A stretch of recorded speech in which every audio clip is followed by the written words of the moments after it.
it seems like you have a whole host of new things to talk about. And, I don't know where to start, but I think I'll start by jumping in at the thing that maybe has me most concerned, and that is this pandemic preparedness treaty that we've seen the WHO talking about, and you've been trying to break it down and give exposure to this plan. When I read it, I mean, it seems very dystopian and gives me flashbacks to some of my guests that told me about this dangerous future.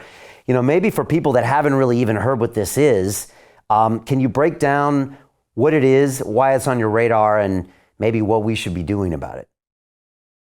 So just to start, we actually have twin initiatives being advanced at the World Health Organization and its affiliates at the United Nations.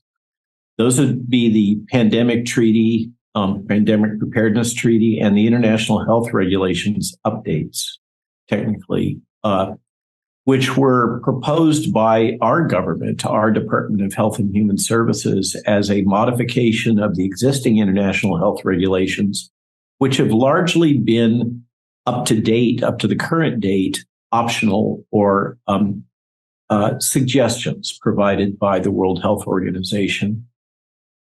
The proposal that I've heard is that the enforcement arm for these new initiatives, by the way, would be the World Trade Organization. So the teeth behind the jaw here of Mr. Tedros would be, and his colleagues would be, the potential for economic sanctions on a nation state or a region or a populace should they not comply with the edicts that would emerge from this clearly globalist captured body that we call the World Health Organization, that has a very large fraction of its funding coming from the Chinese Communist Party and from the Bill and Melinda Gates Foundation, among many others.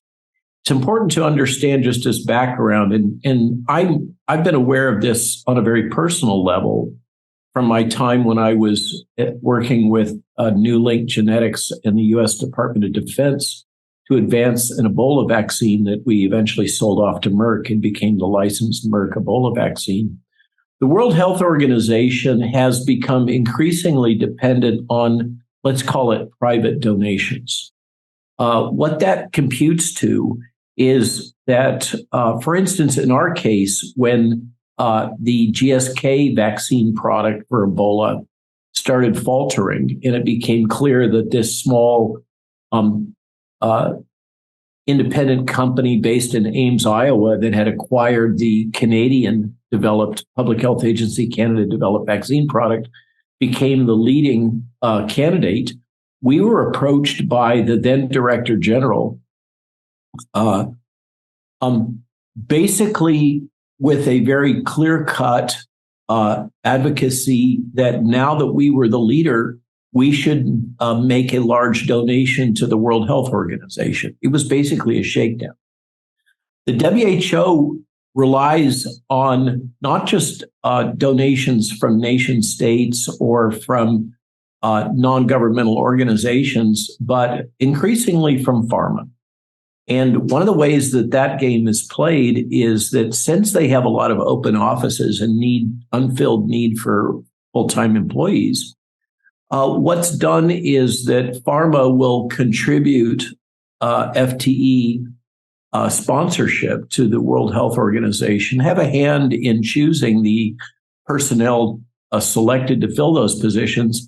And then those people function in a dual agency manner where they're representing the interests of the pharmaceutical sponsor as well as the interests of whatever they've been tasked with at the World Health Organization. So we can go on and on about the corruption within the WHO. It's well documented. And just to kind of put a capstone on that, I remind the audience of the fiasco that was the global health emergency associated with the monkeypox virus, which clearly demonstrates the arbitrary and capricious nature of Mr. Tedros' leadership when he first convened a group of scientists to evaluate whether or not there was a World Health crisis associated with monkeypox. They determined that there was not. So he changed the composition of the committee and then reconvened it for another opinion.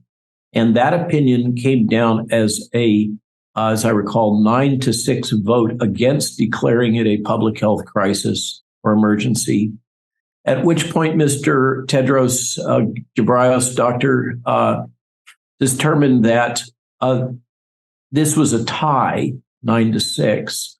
And so he would have to break the tie and personally declare a public health emergency. Now, why does this matter for this new initiative having to do with a global pandemic planning treaty, although that's not the official language used in the United States, and the modification of the international health regulations?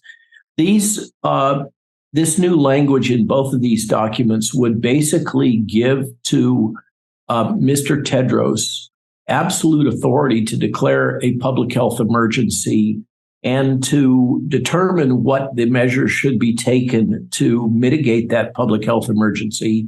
There's no constraints on what would constitute a public health emergency. So this would be whatever Mr. Tedros at the moment considers to be a public health emergency. Maybe London has a public health emergency of too many Indian food restaurants. I don't know. It's whatever he determines. In the United States, of course, we're very concerned that he would determine that there was a public health emergency of gun violence and mandate actions that would be contrary to the First Amendment of the Constitution or Second Amendment of the Constitution. So what we have are a set of documents that are proceeding through various World Health Organization committees and also national oversight committees having to do with augmented authority and power and basically conceding sovereignty to a internationalist body that has treaty relationships and funding relationships with the World Economic Forum, Pharma, Bill and Melinda Gates, CCP, et cetera, as I mentioned. And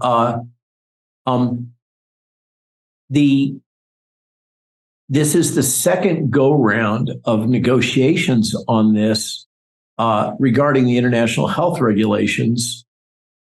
In the initial embodiment, it was much more unilaterally authoritarian, one might say, giving the power to the World Health Organization and executive specifically to take a series of actions such as I've described.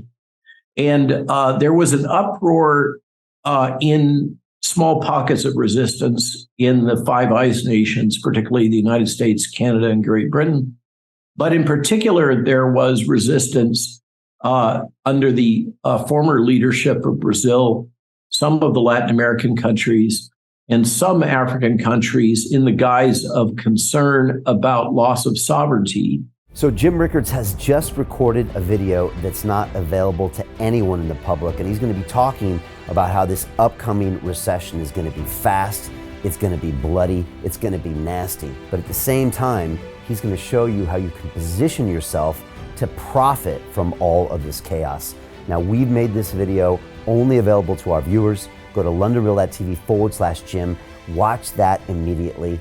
I can't say enough good things about Jim Rickards. He understands the global economic system better than any guest I've ever had on London Real.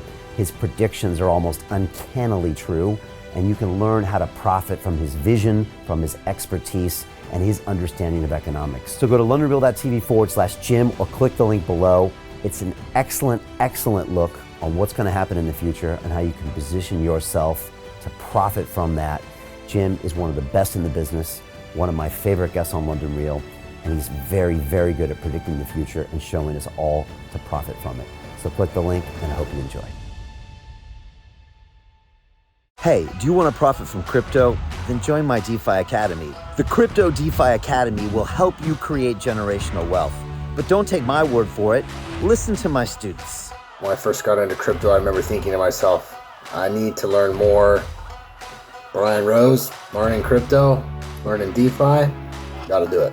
I am so grateful that I jumped in and did this. I had to break through some limiting beliefs that I can do this, that I can afford this, that I can be in this. It challenges the things that are deeply rooted within us. Joining DeFi Academy has been one of the best decisions I have made on my blockchain journey. This course was a life changer, a game changer, a huge eye-opener, coming from knowing practically nothing at the speed of the learning over 4 weeks was just fantastic. The information you provided in this class was invaluable. I feel far more confident in my next steps.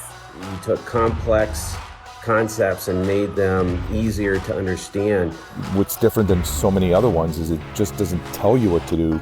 It actually makes you do it. This is for people who are serious about becoming traders. This is the way it should be done. I realized from this learning experience again that it is not about what you learn, but about who you learn it from. The energy was insane. I've never experienced such incredible energy on a live call. Brian Rose, you are a legend, my friend.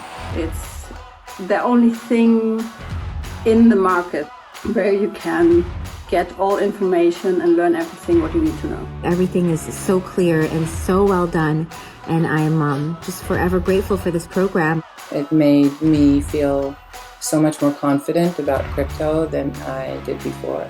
I did not anticipate how passionate I was going to become about it. It's also been like a big learning experience for me, not just in the crypto space, but just in overall balance of life.